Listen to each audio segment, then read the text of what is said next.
اللهم صل على سيدنا محمد وعلى آله وأصحابه وبارك وسلم. الحمد لله رب العالمين والصلاة والسلام على سيد المرسلين وعلى آله وأصحابه أجمعين. أعوذ بالله من الشيطان الرجيم. بسم الله الرحمن الرحيم. واعتصموا بحبل الله جميعا ولا تفرقوا.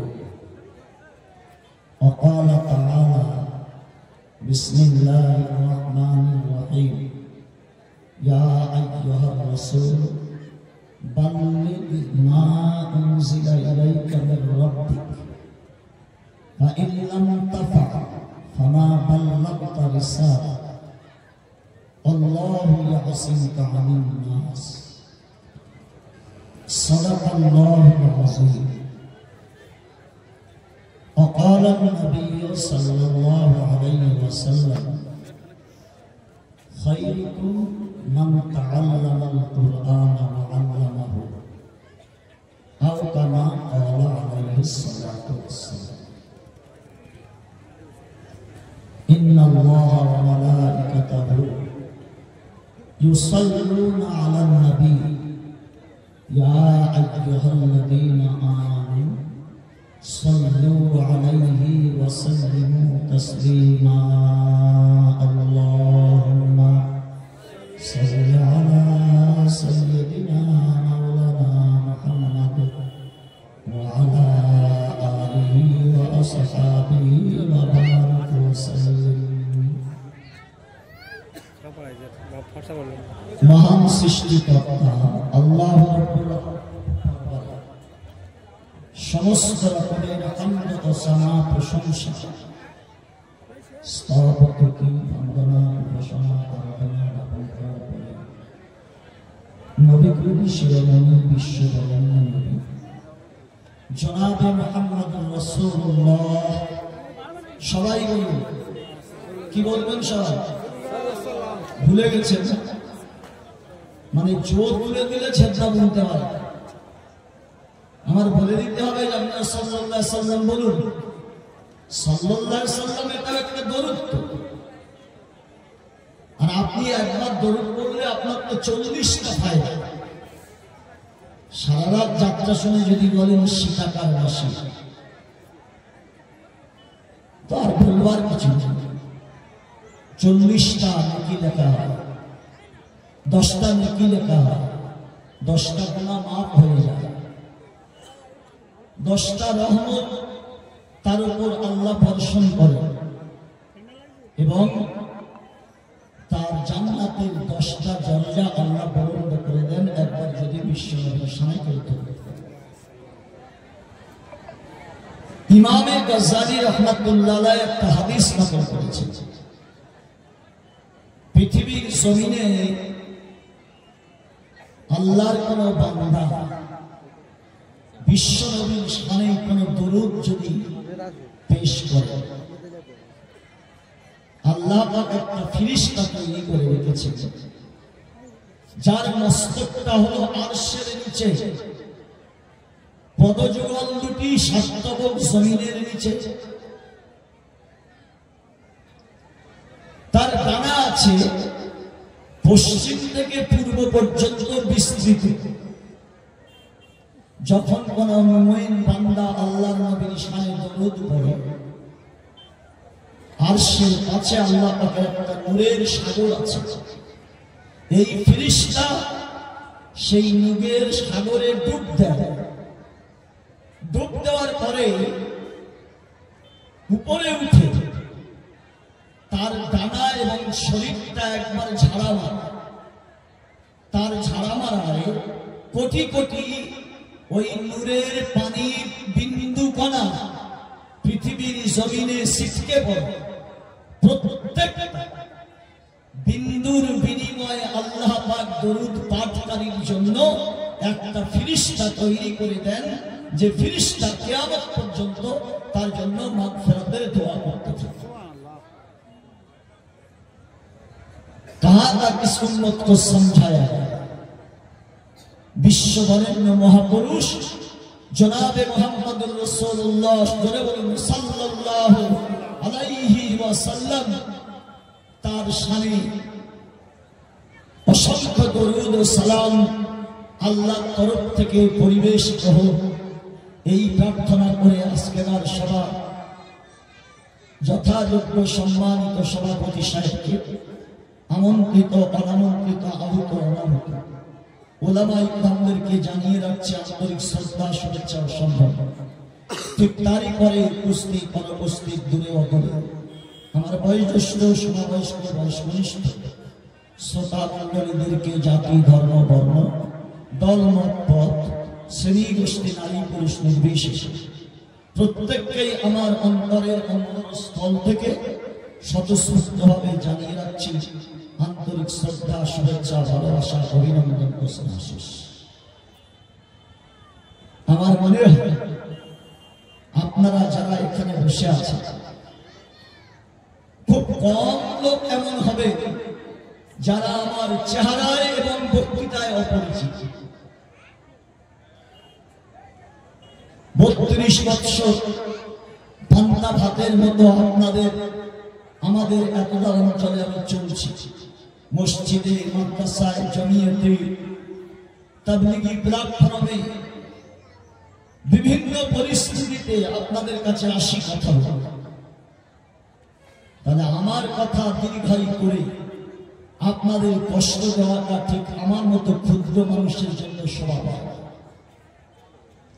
আমি মোটা মোটা দু একটা কথা যদি আপনাদের বুঝাতে পারি তাহলে আমিও সার্থক, আপনারাও সার্থক। আর আপনারা যদি বুঝেও না বোঝার ভান করেন তার কোনো মেডিসিন আমার কাছে আছে। আজকে রূপনগর রশিদিয়া মাদ্রাসার জলসা, তাই মাদ্রাসা রশিদিয়া আপনারা চেনেন না? এই মাদ্রাসাটা কত বড় মানুষের নামের সঙ্গে সম্পৃক্ত করে রাখা আছে। বর্তমানে আমরা যে দেওবন্দ করছি না, সারা পৃথিবীর মানুষ তাকিয়ে থাকে দেওবন্দ কি বলেছে সেই কথাটাই শেষ কথা। দেওবন্দের কথার আগে কোনো কথা নেই, দেওবন্দের কথার পরে পরে কোনো কথা নেই। বর্তমান সারা পৃথিবীতে নির্ভেজাল স্বচ্ছ সুন্দর ত্রুটি মুক্ত দ্বীনে ইসলাম বিশ্ববাসীর কাছে যে প্রতিষ্ঠান তুলে ধরেছে সেই প্রতিষ্ঠানের নাম হলো দারুল দেওবন্দ। এই দারুল দেওবন্দ মাদ্রাসা এটা বিশ্বনবীর মাদ্রাসা। কেন? সংক্ষিপ্ত একটু আলোকপাত করে আমার বক্তৃতার যবনিকা এই জন্য টানব, আপনারা উপলব্ধি করেছেন কিনা জানি না। আমি আশা করি যদি 5 মিনিট কি 10 মিনিট একটু পিঠটা ঠেকাতে পারতাম, শরীরটা একটু সুস্থ হতো। কিন্তু এতক্ষণ স্টেজে বসে থাকতে হবে এটা কল্পনা করে। আপনারা দেখেছেন আমি ওই চেয়ারের উপর বসে উসপাস করছিলাম, শরীর কখন কেমন যায় আমি নিজেই জানি না। আমি যে আপনাদের সঙ্গে কথা বলছি আপনারা ভুক্তভোগী নন। আমার ভিতরে যে কলিজাটা আছে, আমার আল্লাহ পাক আমাকে যে কলিজা দিয়ে পৃথিবীতে পাঠিয়েছিলেন সে কলিজাটা আল্লাহ পাক তার মহান কুদরতি মহিমায় তিনি আমার কাছ থেকে ফিরিয়ে নিয়েছেন। আমার ভিতরে যে কলিজাটা আছে এটা আমার কলিজার টুকরা মেজর ছেলের কলিজা। মেজর ছেলের কলিজায় আপনাদের কাছে কথা বলতে এসেছি। সেজন্য লম্বা চওড়া কথা না বলে একটা কথা ভাবুন, আপনাদের সবার ভিতরে কলিজা আছে। কারোর বয়স 45, কারোর বয়স 35, কারোর বয়স 25, 20। এই কলিজাটা হলো, লিভারটা হলো আপনার বডির মধ্যে পাওয়ার হাউস। আমাকে ডাক্তাররা যেভাবে বলেছে আমি বুঝতাম না, বলছে এটাই তো মানুষের শরীরের পাওয়ার হাউস। এই পাওয়ার হাউসের সঙ্গে শরীরের কানেকশন কেটে গেলেই মানুষ মৃত্যুবরণ করে। আমি যে বেঁচে ফিরব আমি আশা করি না। আমাদের দক্ষিণ 24 পরগনার বুজুর্গানের দিনেরা বহু মাদ্রাসার স্টাফ শুধু জ্যান্ত মুখ দেখার জন্য আমার বাড়িতে 1 মাস হাত করেছে। মুফতি লিয়াকত সাহেব পর্যন্ত আমার বাড়িতে এসেছে। কাঁদতে কাঁদতে বললাম, হযরত আপনি এসেছেন? তো বলছে তোমার হায়াতের জন্য আল্লাহর কাছে কাঁদি, অন্তত জ্যান্ত মুক্তি একটু দেখে যেতে পারলে ধন্য হব। মাওলানা আব্দুল খবির সাহেব, আব্দুল হামিদ কাশিমি সাহেব অপারেশনের পরে কলকাতা থেকে ছুটে এসছেন মঞ্জুর আলম কাশিমি সাহেব। বৃষ্টি পড়ছে, রাত 8টা আমার বাড়িতে ঢুকেছে। আগে তার থেকে সংবাদ ছিল। আজিজুল কাশিমি সাহেবের কাছে ফোন করেছি অপারেশনের আগে। আজিজুল কাশিমি সাহেব অত্যন্ত নিঃশ্বাস ফেলে বলছেন, বাবু তোমার জন্য আমার মাদ্রাসায় প্রত্যেকদিন যে দোয়া হয় সেই দোয়ায় আমরা আল্লাহর কাছে কাঁদি, আল্লাহকে তোমাকে সুস্থ করে দিই। তুমি না বললেও তোমার জন্য দোয়া। আমি সেজন্য সব জায়গায় বলেছি, আমি পৃথিবীর প্রস্তুতকৃত মেডিসিনে সুস্থ হইনি। এটা যদি বলি আল্লাহর সঙ্গে নেমক হারামি করা হবে। আমার আল্লাহ আমার বুজুর্গানে দিনেদের দোয়ায়, আপনাদেরও দোয়ায়, যে যেখান থেকে শুনেছে, যাদের সঙ্গে যে মসজিদে পরিচিতি আছে, সবাই অন্তত একবার না একবার আমার সুস্থতার জন্য দোয়া করেছে। এই দোয়ার বদৌলতে আজকের কিছু কথা বলার মতো সুযোগ আমার হচ্ছে। এই মাদ্রাসা আপনারা শুনলেন মে মাসের 4 তারিখে 2022-এ ভিত্তি স্থাপিত হয়েছে। আমার রোগে আক্রান্ত হওয়ার আগে একটা দোয়ার মজলিসে এসেছিলাম। ওই যেখানে বসে আপনারা নাস্তা করছিলেন ওখানেই অনুষ্ঠানটা হয়েছে। আমি আমিরউদ্দিন আজকের কসম খেয়ে বলছি, আল্লাহ যাকে পছন্দ করেন, আল্লাহর কাছে যে মাকবুল বান্দা বলে পরিচিতি লাভ করে, এই মাত্র 2.5 বছরের মধ্যে এত বড় একটা প্রতিষ্ঠান তার দ্বারা আল্লাহ করিয়ে দেন। আপনি পছন্দ করবেন না করবেন, তিনি আপনার আমার কাছে পছন্দের কেউ না। আল্লাহ তার দিনের কাজ নেবে, তার জন্য আল্লাহর কাছে কোনো যোগ্যতা লাগে না। যে বিশাল বড় যোগ্যতা সম্পন্ন ব্যক্তি হবে তার দ্বারা কাজ নেব, বড় বড় মাদ্রাসার শাইখুল হাদিস হবে তার দ্বারা কাজ নেব।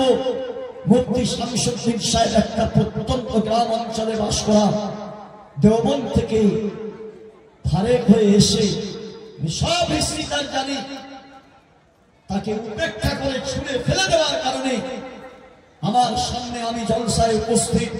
কাঁদতে কাঁদতে তিনি বললেন, আমাকে মাফ করে দেন, আমি অনেক ভুল করেছি, আমি আপনাদের মাদ্রাসা ছেড়ে চলে যাচ্ছি, আমাকে ক্ষমা করে দেবেন, আমাকে আটকাবেন না।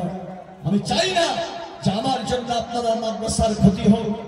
উনি সেই ব্যথিত হয়ে দিনের খিদমতকে সামনে রেখে এখানে মাদ্রাসা প্রতিষ্ঠা করে। অনেক মাদ্রাসা দেখছি মাইক বাজিয়ে চাল তুলছে, 10 বছর চাল তুলছে, রাবেতার সঙ্গে মাদ্রাসা বোর্ডের সঙ্গে সম্পর্ক, কিন্তু 5 বছর 10 বছরের ভিতরে ফার্সি ক্লাসের পরীক্ষা দেওয়ার ছাত্র তৈরি করতে পারেনি।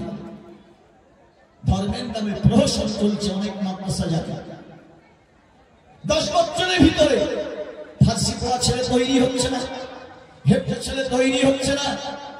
গত বছর রাবেতার বই ছাপানোর সময় 30টা মাদ্রাসা বাদ দেওয়া হয়েছে, এজন্য যে দীর্ঘদিন যাবত রাবেতা বোর্ডের বইয়ে তাদের নাম থাকা সত্ত্বেও ওই বই দেখিয়ে সারা ভারতবর্ষের বিভিন্ন জায়গায় কালেকশন করছে। কমিটি আছে কিনা জানি না, আমাদের কাছে লিখে দিচ্ছে কমিটি আছে।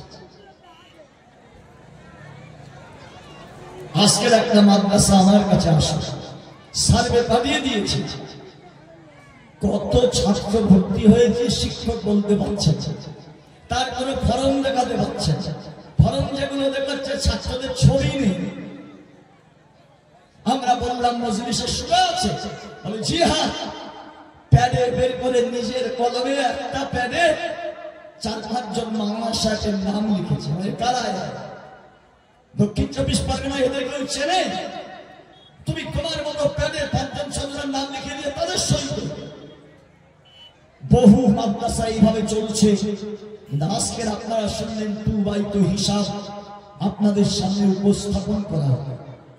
আমি এই মাদ্রাসার শুরা কমিটি জোর করে আমাকে মেম্বারশিপে রেখেছে, যে মাদ্রাসা আমাকে রাখে স্টেট কাপনি বলি। আমার বজ্র কথা আপনাদের সহ্য হবে না। দুটো জিনিসের যদি আপনার কোন জায়গায় ডিফেক্ট দেখি, তাহলে আপনার সঙ্গে আমি থাকবো না, আপনার বিরুদ্ধে আমি প্রচার করে যাবো। সেটা হলো, একটা হলো আপনার মাদ্রাসার পঠন পাঠন, আর একটা হলো আপনাদের মাদ্রাসার হিসাব নিকাশ। কেন? এটা আমার কথা। বর্তমান ভারতবর্ষের যিনি আমিরে শরিয়ত হযরত মাওলানা সৈয়দ আরশাদ মাদানী, তিনি এখান থেকে 3 বছর আগে কথা বলে গেছেন। আমি দক্ষিণ 24 পরগনায় 210টা মাদ্রাসা 5টা বৈঠক করে মাদ্রাসাওয়ালাদের সেই 10টা পদ্ধতিগত দিক আমি তাদেরকে শুনিয়েছি। কিন্তু দেখছি আমাদের মুরব্বীদেরকেও অনেক মানুষ মানে না, পরোয়া করে না। কিন্তু বর্তমান ভারতবর্ষের পরিস্থিতি সম্পর্কে যে সমস্ত মাদ্রাসার পরিচালকদের নলেজ নাই, ওই 2-4টে মাদ্রাসার জন্য বড় বড় মাদ্রাসা ভর্তি আপনার বন্ধ হয়ে যাবে। তার কারণও আছে। অনেক আগে বলেছি, 5-7 বছর আগে বলেছি, প্রত্যেক মাদ্রাসা রেজিস্ট্রেশন করব। এটা ব্যথার কথা। আমি ওই চ্যাপ্টারে বক্তব্য করতে আসি। আমি আপনাদের কাছে একটা জিনিস বুঝাতে চাচ্ছি, আল্লাহর মদদ ছাড়া আপনারা তবলিগি এলাকার মানুষ, আল্লাহর মদদ ছাড়া পৃথিবীতে কোন মানুষ দিনের উন্নতির কাজ করতে পারে? আপনাদের জিজ্ঞাসা করছি, পারবে? জি না। যদি কেউ এ কথা মনে করেন ভুল বলবেন। আল্লাহর শুভদৃষ্টি ছাড়া, আল্লাহর রহমত ছাড়া, আল্লাহর চাহত এবং ইচ্ছা ছাড়া। কেন? আল্লাহ কোরআনে বলেছেন, ওমা তাশাউনা ইল্লা আন ইয়াশা আল্লাহ, তোমরা সবাই যেটা চাও খোদার কসম সেটা হয় না, ইল্লা আন ইয়াশা আল্লাহ, সেটাই হয় যেটা আল্লাহ চান। এই জায়গাটা 3 বছর আগে, মে মাসের 4 তারিখের আগে এখানে ধান চাষ হতো না। আমরা পূর্বে কেউ জানতে পারিনি। এই পৃথিবীর জমিন যখন আল্লাহ পাক ফেরেশতাদেরকে বিছিয়েছেন, যে ম্যাপ আল্লাহ তৈরি করেছেন, সেই ম্যাপের ভিতরে ছিল 2022 সালের 4 মে ওই রূপনগর মেন রোডের পাশে এতটা জায়গার উপরে মাওলানা মুফতি শামসুদ্দিন নামে একজন কোরআনী শিক্ষা প্রতিষ্ঠান তৈরি করবেন। আল্লাহ পাকের ম্যাপে ছিল, তাই শামসুদ্দিন সাহেবকে ওখান থেকে টেনে এনে এখানে তার কোরআনের খিদমত দেওয়ার জন্য তাকে আল্লাহ মাকবুল বানিয়েছেন, কবুল করেছেন। আমার এই কথা আমি শুধু কিছু এইভাবে বলছি না, আমার এই কথা কাটার মতো কোরআন হাদিসের সুরি যদি কারোর কাছে থাকে, তাহলে আমি নেমে যাব, আমার কানটা ধরে নিয়ে যাবেন, যে আপনাকে প্রমাণ করাতে হবে। প্রমাণ যদি না করাতে পারি, কোনোদিন কোনো জলসার বক্তৃতায় আপনাদের কাছে আর কোনোদিন বলবো না। জি, সেজন্য আপনারা জানেন তাবলীগ নবী সাল্লাল্লাহু আলাইহি ওয়াসাল্লাম করেছেন না করেননি? করেছেন। তাহলে তাবলীগ নবী করেছেন, আম্বিয়ায়ে কেরামরা করেছেন, তারা সবাই করেছেন কাজ, তাবলীগ করেছেন। তাই আমরা বলি এটা নবীওয়ালা কাজ, নবীওয়ালা কাজ, নবীওয়ালা কাজ। মসজিদ যারা তৈরি করেছেন, মসজিদ যারা তৈরি করবে তারা কি কাজ করছে?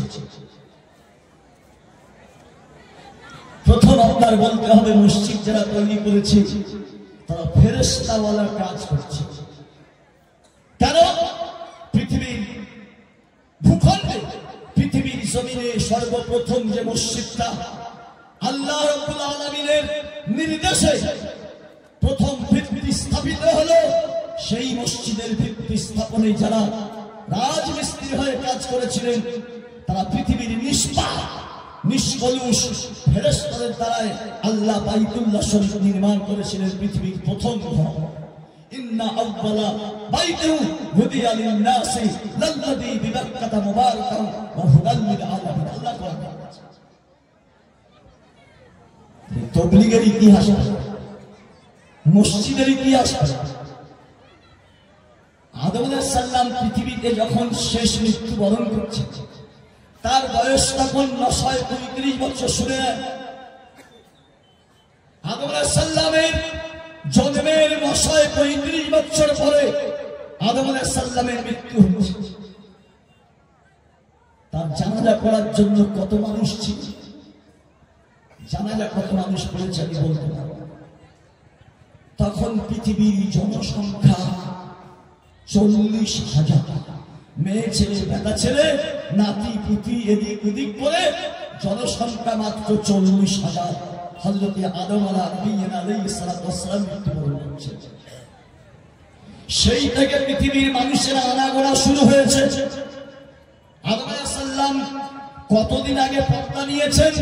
আমি আমির উদ্দিন আজকের ভাইকে বলে যাচ্ছি, প্রায় 11,000 বছর আগে হযরতে আদম আলাইহিস সালাম পৃথিবীর জমিনে আল্লাহ পাক তাকে পাঠিয়েছিলেন 12,000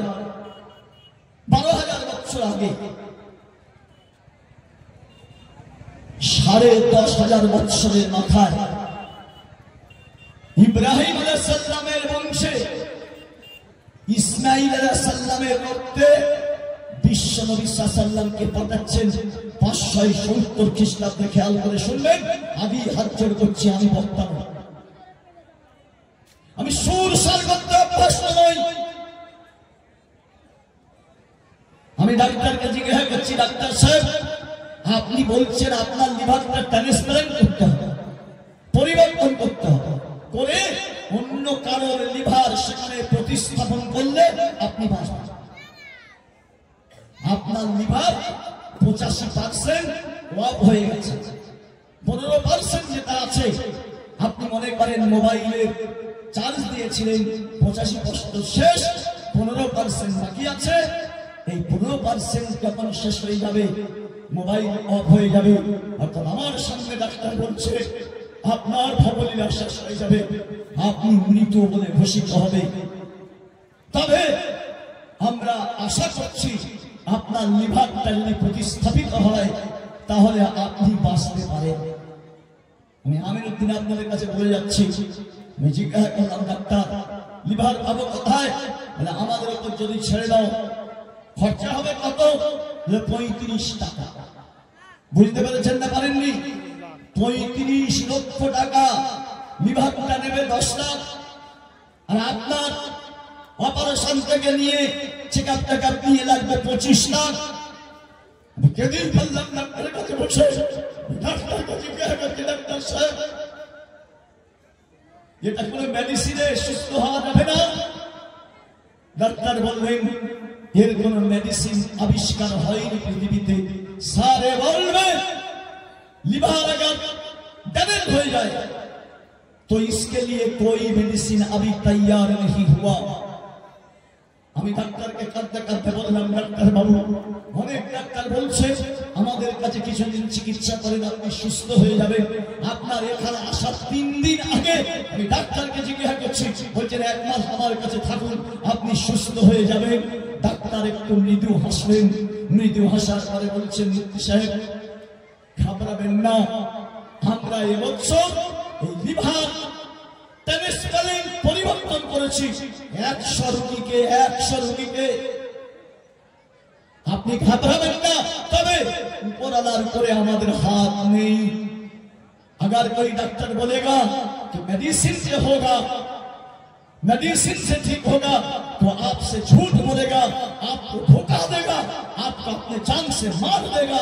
ये हमारा चैलेंज है। কথাটা কেন বললাম? মেডিসিনও নেই, ইনজেকশনও নেই, পথ একটা অপারেশন। আমিরউদ্দিন আজকের কঠিন কথা আপনাদের কাছে বলে যাচ্ছি, কে বলবে না বলবে আমি জানি না। বর্তমান মুসলমানদের মেডিসিনে হবে না, মুসলমানদের ইনজেকশনে হবে না, মুসলমানদেরকে সিজার করার প্রয়োজন আছে, অপারেশন করার প্রয়োজন আছে। অতএব মেডিসিন দিয়ে গেলে মুসলমান ঘুরে দাঁড়াবে না, দাঁড়ানোর কোনো পথ দেখছি না। 32 বছর জলসা করছি। হযরত মরহুম মাওলানা উসমান গনি সাহেব রহমাতুল্লাহ আলাইহি সারা জিন্দেগি জলসা করতে করতে আল্লাহর পেয়ারা হয়ে গেছেন। আব্দুল হক সাহেব রহমাতুল্লাহ আলাইহি আল্লাহর পেয়ারা হয়ে গেছেন। মুসলমান যে জায়গায় ছিল বিশ্বাসঘাতক মুসলমান, সেই জায়গা থেকে এক পা নড়েনি। ওলামায়ে কেরামরা বসে আছেন, আমার জামাত কোরআন ধরে জিজ্ঞাসা করে, আপনি মিথ্যা কথা বলছেন? জি না, মিথ্যা কথা বলিনি। এখন দেখছেন মসজিদে 35 জন নামাজ পড়তো, এখান থেকে 20 বছর আগে মসজিদে 10 জন লোক নামাজ পড়তো। সংখ্যা বেড়েছে, 35 জন হয়েছে, 10 জন থেকে সংখ্যা বাড়েনি। আপনি ওই হিসাব করলেন 20 বছরে মুসলমানের সংখ্যা কত বেড়েছে, এটাও আপনি ভাবুন। তখন পার্সেন্ট কত ছিল, এখন 70% কত আছে, আপনি এটা হিসাব না করে লোক দেখেছেন বলছেন সংখ্যা বেড়েছে। আমি বলছি কমেছে, কমেছে, কমেছে। হ্যাঁ, পৃথিবীর মুসলমানদের শিক্ষা দীক্ষায় 96% মুসলমান পিছিয়ে গিয়েছে ধর্মীয় শিক্ষা। যা পৃথিবীতে শিক্ষায় দীক্ষায় 100% যাদের নম্বর ছিল শিক্ষা দীক্ষা। আপনি যদি ইতিহাস না পড়ে আমার জামার কোরআন ধরে, আমার বলবার কোনো অবকাশ নেই। বিশ্বনবী হযরত মুহাম্মদ রাসূলুল্লাহ সাল্লাল্লাহু আলাইহি ওয়াসাল্লাম পৃথিবীতে জন্মগ্রহণ করার আগে কোন শিক্ষিত ভাই আছেন আমাকে একটু বলে বুঝিয়ে দেবেন? পৃথিবীর আমেরিকায়, রাশিয়া, ফ্রান্সে, জাপানে, জার্মানি, ইউরোপে কোন শিক্ষা প্রতিষ্ঠান ছিল না, ছিল না। আপনারা জানেন না তাই বলবেন হ্যাঁ ছিল। আমি আমার রিসার্চ দেখতে পাচ্ছি 2টো শিক্ষা প্রতিষ্ঠান বিশ্বনবী সাল্লাল্লাহু জীবদ্দশায়, তিনি পৃথিবীতে আসার আগে একটা প্রতিষ্ঠানের কথা লিখেছে। যিশু খ্রিস্ট পৃথিবীতে জন্মগ্রহণ করার 500 বছর আগে পৃথিবীর জমিনে একজন প্রতিষ্ঠান, একটা শিক্ষা প্রতিষ্ঠান বানিয়েছিল, তার কোনো অস্তিত্ব খুঁজে পাওয়া যায় না। সেই শিক্ষা প্রতিষ্ঠান বিশ্ববাসীকে কিচ্ছু দিতে পারেনি। আমার চ্যালেঞ্জ আজকের আপনাদের কাছে মাইকে বলে যাচ্ছি, দ্বিতীয় প্রতিষ্ঠান যেটা পৃথিবীর পুরানো প্রতিষ্ঠান, বিশ্বনবীর জন্মের আগে ভারতবর্ষের মাটিতে হয়েছিল, নালন্দা বিশ্ববিদ্যালয়, ওটাও বিশ্বনবীর আগে হয়েছিল, কিন্তু বিশ্ববাসীকে কিছু দিতে পারেনি, জেনে রাখবেন।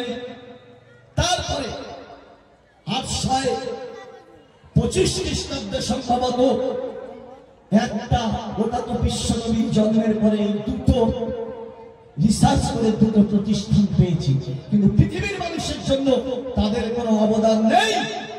বিশ্বনবী সাল্লাল্লাহু পৃথিবীর জমিনে নিজে শিক্ষক হয়ে ছাত্র সামনে রেখে তিনি সাবজেক্ট পড়িয়েছেন। তার আগে পৃথিবীতে অন্য সম্প্রদায় কিংবা অন্য নবী, অন্য রাসূল কোন শিক্ষা প্রতিষ্ঠান তৈরি করে তার উম্মতদের নিয়ে প্রথম পালনের ব্যবস্থা করেছে পৃথিবীর কোন ইতিহাসে নেই। পৃথিবীর প্রথম ইতিহাস যিনি তৈরি করেছেন শিক্ষা প্রতিষ্ঠানের জন্য তিনি হলেন বিশ্ববরেণ্য মহাপুরুষ, যাকে তিনি বলেছেন আনা বুইস্তু মুআল্লিমান। মাদ্রাসা শিক্ষা প্রতিষ্ঠান তৈরি করতে গেলে শিক্ষকের প্রয়োজন আছে। আমার আগে পৃথিবীতে কেউ শিক্ষক রূপে আল্লাহ কাউকে পাঠাই, আনা বুইস্তু, আমি প্রেরিত হয়েছি মুআল্লিমান, আল্লাহ আমাকে শিক্ষক রূপে পাঠিয়েছে। আমেরিকা, আমি তোমাদের শিক্ষক। ইউরোপ, আমি তোমাদের শিক্ষক। জাপান, আমি তোমাদের শিক্ষক। জার্মান, আমি তোমাদের শিক্ষক। আমার হস্তে শিক্ষা গ্রহণ করো। বিশ্বনবী হযরত মুহাম্মদ রাসূলুল্লাহ সাল্লাল্লাহু আলাইহি সাল্লাম প্রথম মাদ্রাসা প্রতিষ্ঠা করলেন।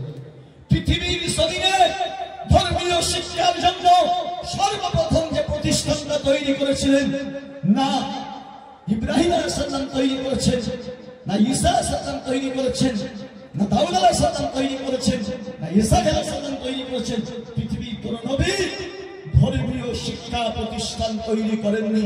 পৃথিবীর জমিনে সর্বপ্রথম আমার আপনার বিশ্ব নবী দয়ার নবী মুহাম্মদ রাসূলুল্লাহ সাল্লাল্লাহু আলাইহি ওয়াসাল্লাম প্রথম মাদ্রাসা প্রতিষ্ঠা করে নিজে শিক্ষক হয়ে মানুষের বাড়িতে বাড়িতে মার খেয়ে বেতন খেয়ে রক্ত ঝরিয়ে ছাত্র এনে মাদ্রাসায় ভর্তি করে তাদেরকে শিক্ষা দিয়েছে।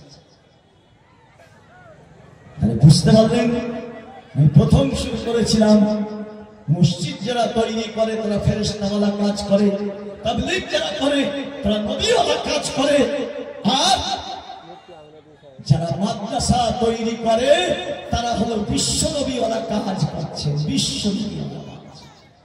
আচ্ছা, মুফতি শামসুদ্দিন সাহেব আজকে এখানে ক্লাস করছে, উনি মারা গেলে মাদ্রাসা বন্ধ হয়ে যাবে না চলবে? চলবে। তাহলে ওনার জায়গায় শিক্ষক হয়ে কেউ বসবেন না? বসবেন না। তাহলে যিনি শিক্ষক হয়ে বসবেন তাকে বাংলা ভাষায় বলা হয় শামসুদ্দিন সাহেবের স্থলাভিষিক্ত।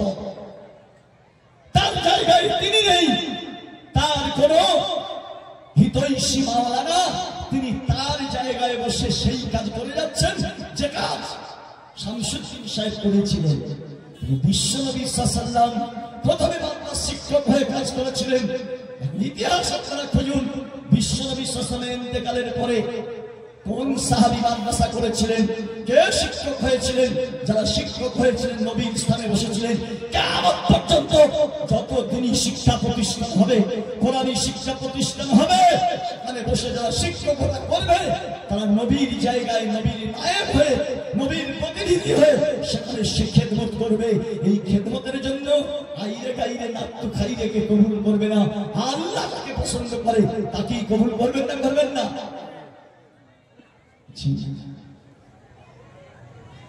তাই সিঁদুর সবাই মাখে, কপাল গুনে ঝিলিক মারে।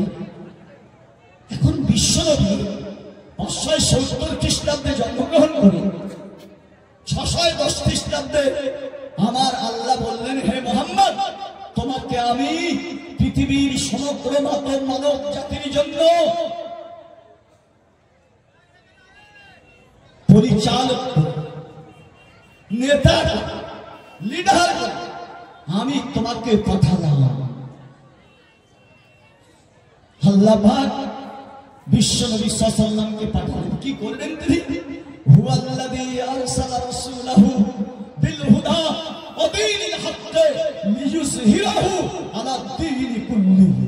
তার কাজ হবে পৃথিবীতে হাজার হাজার ধর্ম থাকবে, কিন্তু আমি বিশ্বনবীকে এমন একটা ধর্ম নিয়ে পৃথিবীতে পাঠাবো, এই ধর্মের পারিবারিক জীবন, সাংসারিক জীবন, রাজনৈতিক জীবন, সামাজিক জীবন, অর্থনীতি, শিক্ষানীতি, সারা পৃথিবী এই নীতির কাছে মাথা নত করবে। বিশ্বনবী মুখ খুলিয়ে বলবে, ইসলামের চরিত্র দেখো, ইসলামের আদর্শ দেখো, কোরআনের আদর্শ দেখো। সারা পৃথিবী বিশ্বনবীর চরিত্রের কাছে, আদর্শের কাছে মাথা নত করবে। এই চরিত্রের কথা আমরা জানি না।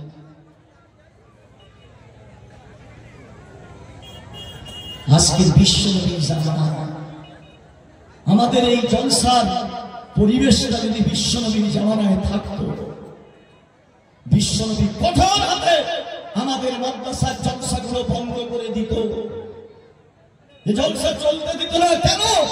জলসাকে কেন্দ্র করে পাশে মহিলা এবং পুরুষদের যেভাবে অবাধ চলাফেরা, ও চাপ্টারে বক্তৃতা করার মতন সময় আজকে নেই, অনেক সময় অতিবাহিত হয়েছে। জেনে রাখবেন, আপনি বিয়ে করেছেন, আপনার বাড়িতে আপনার বড় ভাই আছে, আপনার বাড়িতে আপনার ছোট ভাই আছে।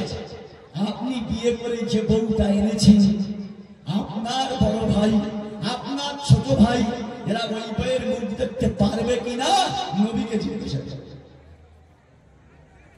শুধু তাই না, মুখ দেখাতে দূরের কথা, আর নবী বলেছেন মৃত্যুকে যেমন ভয় করো, স্বামীর ভাই, ছোট ভাই হোক বড় ভাই হোক, মৃত্যুকে ওইভাবে ভয় করো। কাছে ধারে কাছে যাবে না। আজকে জলসায় ভালো করে খোঁজ নিয়ে দেখেন, খালাতো ভাই, মামাতো ভাই, ফুফাতো ভাই, ভাবির ভাই, ভাইয়ের শালা শিখি ধরাধরি করে ঘুরছে ওপেন মুখ দিয়ে।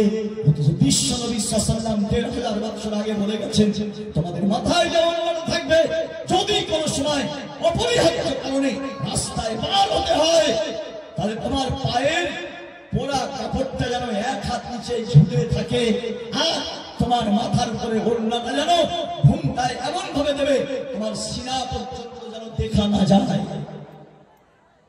মুসলমান তুমি পর্দার কথা ভুলে গেছো। কুল্লুল মুমিনিনা ইয়াগদুদনা মিন আবসারিহিন্না ওয়া ইয়াহফাজনা ফুরুজাহুন্না ওয়া লা ইবদিনা জিনাতাহুন্না। এই কোরআন শরীফের আয়াতগুলো দেখা মহিলা, তুমি যদি বাইরে বের হও, তোমার সৌন্দর্য পরপুরুষের নজরে যেন না পড়ে। সৌন্দর্য মানে তোমার বডিটা পুরো ঢাকা, কিন্তু তুমি এমন বোরকা পরেছ, তোমার বোরকার আটুনি শাশুনি আর চাকচিক্য দেখে একজন যুবকের মনটা দোল খেয়ে যাচ্ছে। কিয়ামত পর্যন্ত যত আকর্ষণীয় পোশাক আবিষ্কার হবে, আমি আমির দিন আজকে বলে যাচ্ছি, মুফতি সাহেব যদি তাকে জিজ্ঞাসা করুন, কোরআনের তাফসীর থেকে আমি আপনার কাছে বলছি, এই পোশাক হারাম, হারাম, হারাম।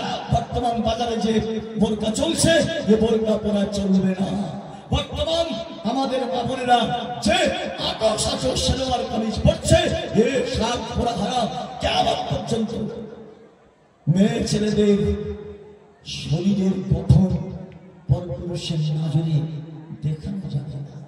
হযরত ওমর রাস্তায় দাঁড়িয়ে দাঁড়িয়ে মহিলাদের পাথর চাল চাল, জুমার নামাজ পড়তে সে জামানা নেই, চলে যা, জুমার নামাজ পড়তে পারবি না, কত ভাব হওয়ার কোনো অনুমতি নেই। হযরত আবু বকর সিদ্দিক রাদিয়াল্লাহু তাআলা, মা আয়েশা রাদিয়াল্লাহু তাআলা, এরা কারা? বাপ বেটি না? বাপ বেটি নিজের ঘরে বসে আছে, রাস্তায় নাই, জলসায় নাই, মেলায় নাই। হযরত আবু বকর সিদ্দিক রাদিয়াল্লাহু বসে আছেন, পাশে বসে আছেন মা খাদিজাতুল কুবরা রাদিয়াল্লাহু তাআলা আনহা। বিশ্বনবী ইন্তেকাল করেছেন, মা আয়েশা রাদিয়াল্লাহু বয়স তখন 18 বছর, বিয়ে করেছেন 6 বছর বয়সে, 9 বছর বয়সে শ্বশুর বাড়ি গিয়েছেন। অতএব আয়েশা রাদিয়াল্লাহু তাআলা ওই তারিখটা নেই যে কত বয়সে তিনি বাপের কাছে বসেছিলেন। নিজের জন্মদাতা বাপ, কোরআন বলেছে এটা হলো মাহরিম, তার সঙ্গে কথা বলতে পারে, তার সঙ্গে বেশি পর্দা না করলে চলবে। বাপ আর বেটি বসে আছে, বিশ্বনবী ঢুকেছে, চমকে গেলেন। বিশ্বনবী আবু বকর, তুমি একটি চরিত্র বিশ্ববাসীকে দেখা যাচ্ছ, তুমি জানো না তোমার বেটি আর তুমি বসে আছো, তোমরা দুজনে নয়, এর মাঝখানে আরেকজন আছে, সেটা হলো আমার চিরশত্রু শয়তান। আমি ওখানে ধরে বললাম, ওপেন মাদ্রাসার সামনে থেকে মেয়ে ছেলেরা বোরকা নেই, সেলোয়ার কামিজ পরে মুখ খোলা অবস্থায় সমস্ত যুবকরা দেখছে মেয়েটা ফর্সা না কালো, দেখতে সুন্দরী না অসুন্দরী রে। মহিলাদের হাতের চুড়ি যদি ভেঙে যায়, ইসলাম বলছে ওই চুড়ি এমন জায়গায় ফেলো না যে জায়গায় পুরুষের নজর। বুঝে আসছে, মুসলমানদের বুঝে আসছে। মাথায় চিমনি দিয়েছে, চিমনিতে কিছু চুল ছিঁড়ে এসেছে, এই চুলটা কোথায় ফেলবে? মাটি খুঁড়ে সেখানে কবর দাও। তুমি যে সালোয়ার কামিজটা পরতে আর সালোয়ার কামিজটা পরো না, তুমি রাস্তায় ফেলে দিয়েছো, এমন জায়গায় ফেলো না তোমার পুরানো পরিধান করা ওই পোশাক নপর পুরুষের নজরে না পড়ে। শেষ কথা যেটা বলছি আপনাদের কাছে বলে যাচ্ছি, আল্লাহর কোরআন ১,৫০০ বছর আগে বলেছে, ওয়ালা ইয়াদরিবনা বিআরজুলিহিন্না, হে পৃথিবীর মহিলারা, তোমাদের পাকে চলার সময় তোমরা জমিনে জোরে ফেলো না। কেন? তোমরা যদি তোমাদের পা জমিনে জোরে ফেলাও, তাহলে তোমাদের পায়ের যে গহনা আছে ওই গহনার একটা বাজুনি হবে, এই বাজুনিটা পর পুরুষের সঙ্গে যাওয়া, এটা তোমার জন্য পায়ের জন্য হবে। জলসা করা যাবে তো? বন্ধ। আমি সেজন্য বলেছি, ইস্তেমায় যদি মহিলা বন্ধ করা যায়, জলসায় কেন মেয়ে ছেলেদের বন্ধ করা যাবে না? পদক্ষেপ যদি না নেন, আমিনুদ্দিন ধরা পড়ে যাবে, মাদ্রাসার কর্তৃপক্ষ ধরা পড়ে যাবে। এটা আমার চ্যালেঞ্জ।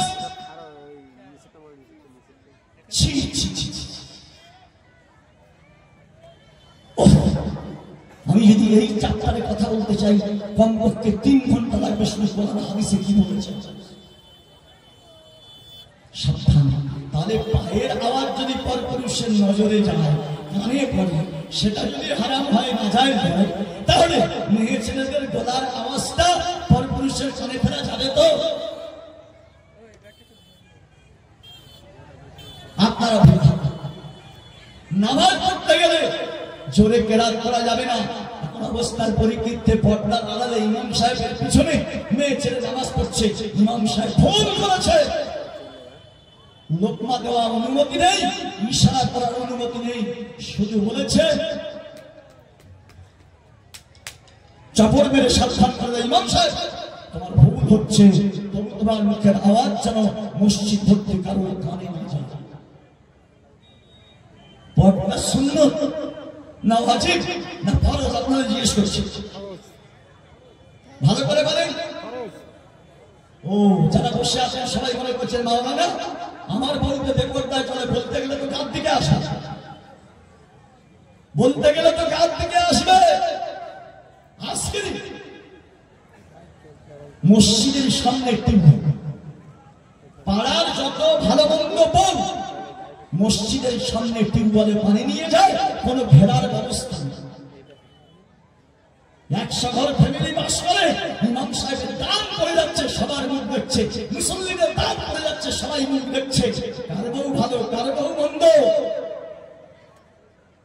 ইসলাম এমনি চিন্তা করছে, মেয়ে ছেলে যদি গা ধুয়ে কাপড়টা শুকাতে দেবে, এমন জায়গায় শুকাতে দিও না যে জায়গায় পরপুরুষের নজর চলে। কেন? তোমার কাপড় দেখে ইস এত সুন্দর সেলোয়ার, এত সুন্দর কামিজ, নিশ্চয়ই কোন বুড়ি মেয়ের নয়, নিশ্চয়ই এই বাড়ি কোন ছুরি যুবতী মেয়ে আছে, এই পোশাকটা সেই যুবতী পরে। হ্যাঁ, এই পোশাক পরে এই যুবতীটা কখন ঘর থেকে বার হবে?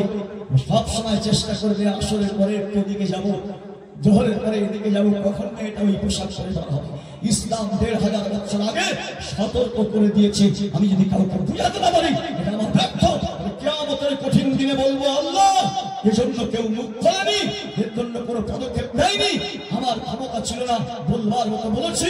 এবারে দেখো, আমি কিন্তু নিয়ত করেছি, হাজী আব্দুল হাকিম সাহেবের সঙ্গে কথা বলেছি, আমি এই এলাকার মাদ্রাসা বেশি, মাদ্রাসার জলসাগুলোতে যা হচ্ছে, মেয়ে ছেলে বেটা ছেলেদের যা পজিশন, গজল নাইটকে দেখতে পাচ্ছি, হাডুডু খেলা হচ্ছে, একদিকে মেয়ে ছেলেরা বসে আছে, বাড়ির কোণের বউরা, আর একদিকে পুরুষরা বসে আছে, একদিকে মূল্য পুষ্টি হচ্ছে, একদিকে মহিলাদের দেশ দেখার সুযোগ।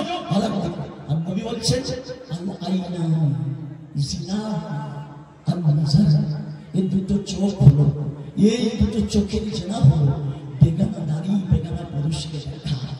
আমি দিন আমার বইয়ের হাতের মোজা পরিয়ে নিলাম, পায়ে মোজা পরালাম, পুরো শরীরটা বরকা দিয়ে ঢেকে দিলাম, একটা মাথার করে একটা স্কার্ফ পরিয়ে দিলাম, চোখটা ঢাকা পড়ে গেল, কিন্তু দুটো চোখ খোলা আছে।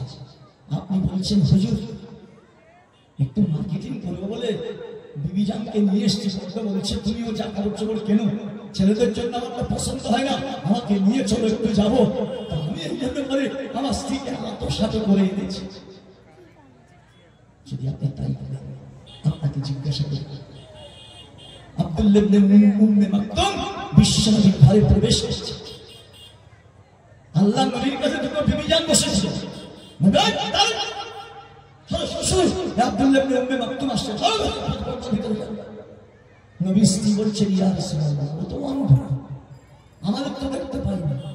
বিশ্ব বললেন ও অন্ধ হতে পারে, কিন্তু একজন পুরুষ, তোমরা দুজন নারী বেগানা, তোমাদের দুজনার ওই পুরুষটা দেখে চলবে না।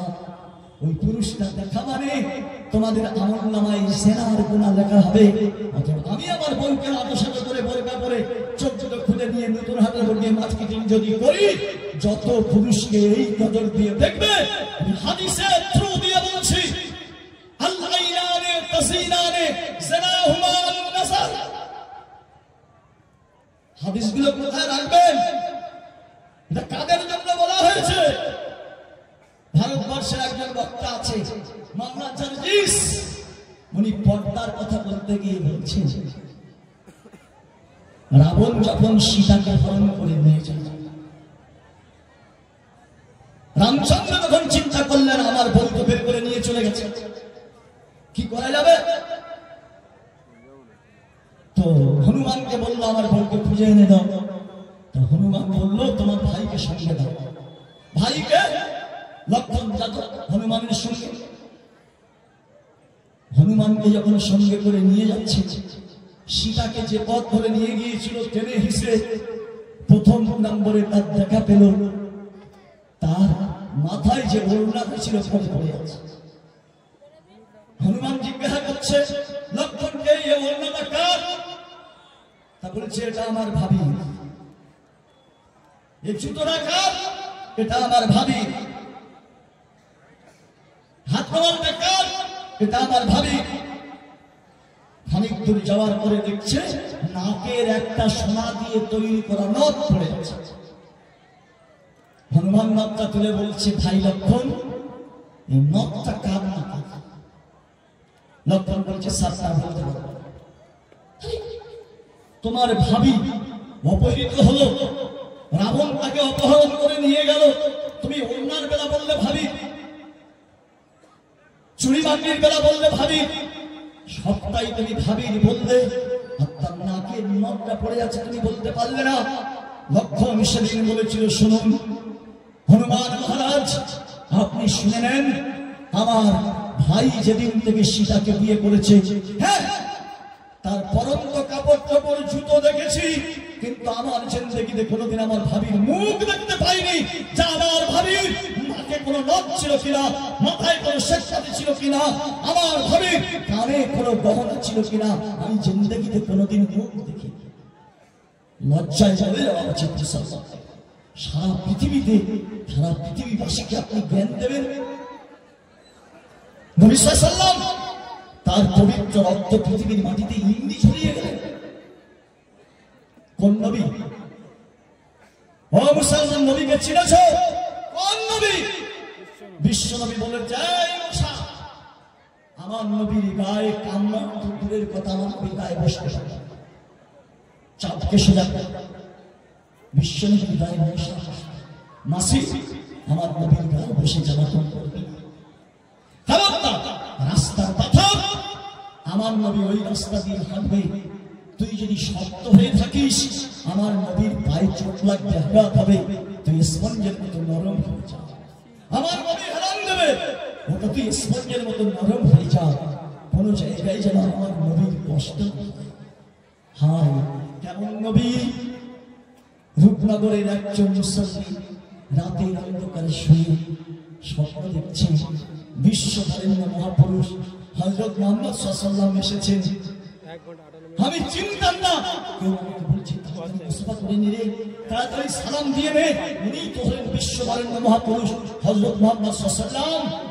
সেই ব্যক্তিটি ছুটে গিয়ে মুসাফা করলেন, কিংবা শুধু বিশ্বনবীকে চক্ষু একবার দেখলো।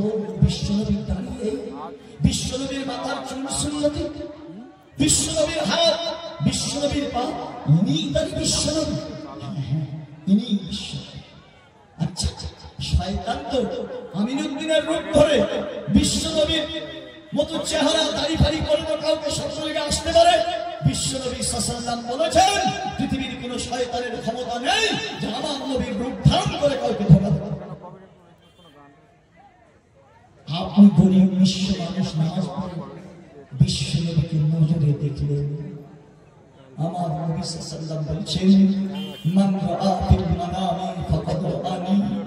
ঘুমের ঘরে পৃথিবীর কোন প্রান্তে কোন ঈমানদার যদি স্বপ্ন যোগে আমি নবী আমাকে দেখে ফেলে, মান রাআ ফিল মানামি ফাকাদ রাআনি, সে যেন আমি নবী বেঁচে আছি, আমার জীবদ্দশায় আমাকে চেহারা দেখলো।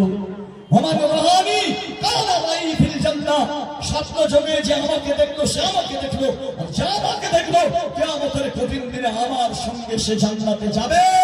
একজন নবীর স্বপ্ন দেখলে একজন পৃথিবীর ঈমানদার জান্নাতে যায়। নবীর পাওয়ার আছে, নবীর মূল্য আছে। বিশ্বনবী থুতু ফেলছে, নবীর ভক্তরা হাত দিয়ে ধরে নিচ্ছে। থুতুগুলো নিয়ে কি করবে সোনার চাঁদ? এই থুতুগুলো নিয়ে আমি আমার শরীরে মর্দন করব, আমার মন সেরে যাবে। নবীর থুতুতে সুগন্ধ আছে। সাহাবীরা নবীর থুতু গায়ে মর্দন করে নিচ্ছে, দেখে নিচ্ছেন। পুরানো কথা নতুন কথা বলবো, ভালো করে বুঝুন। বিশ্বনবী সাল্লাল্লাহু আলাইহি ওয়াসাল্লাম ঘুমিয়ে আছেন, গলা থেকে, বাহু তলা থেকে, পায়ের তলা থেকে ঘাম বার হচ্ছে। নবীর সাহাবীরা নবীর শরীরের ঘামগুলো মুছে মুছে শিশি ভর্তি করছে। তোমরা জানো না এটা চাই তাই লোকের ঘাম নয়, বিশ্ববরেণ্য মহাপুরুষ হযরত মুহাম্মদ সাল্লাল্লাহু আলাইহি ওয়াসাল্লামের শরীরের ঘাম। সারা পৃথিবীতে যত সুগন্ধ আবিষ্কার হয়েছে, মিশক আম্বার পৃথিবীর শ্রেষ্ঠ সুগন্ধ, কিন্তু আমার নবীর ঘামে যে সুগন্ধ আছে, মিশক আম্বারে সে সুগন্ধ আমরা দেখতে পাই। হ্যাঁ, নবী সাল্লাল্লাহু আলাইহি ওয়াসাল্লাম হজে গিয়েছেন। হজে গেলে উমরা করার পরে নেড়া হতে হয়। বিশ্বনবী নেড়া হয়েছে। নবীর সাহাবারা এই চুল নিয়ে টানাটানি শুরু করে দিল। নবীর মাথার চুল, নবীর মাথার চুল, আমাকে এক পিস দে, আমাকে এক পিস দে, আমাকে এক পিস দে। বিশ্বনবী একজন সাহাবীকে দায়িত্ব দিলেন, যাও এই চুলগুলো সমস্ত সাহাবীদের মধ্যে ভাগ করে দাও। সব সাহাবীদের মধ্যে বিশ্বনবী সাল্লাল্লাহু আলাইহি ওয়াসাল্লামের চুল ভাগ হয়ে গেল। বিশ্বনবী হাতে নখ কাটছেন, নখগুলো নবীর সাহাবীরা নিয়ে তার কৌটার ভিতরে রাখছে। এটা আমার নবীর নখ, এটা আমার নবীর চুল। তাই সকালবেলা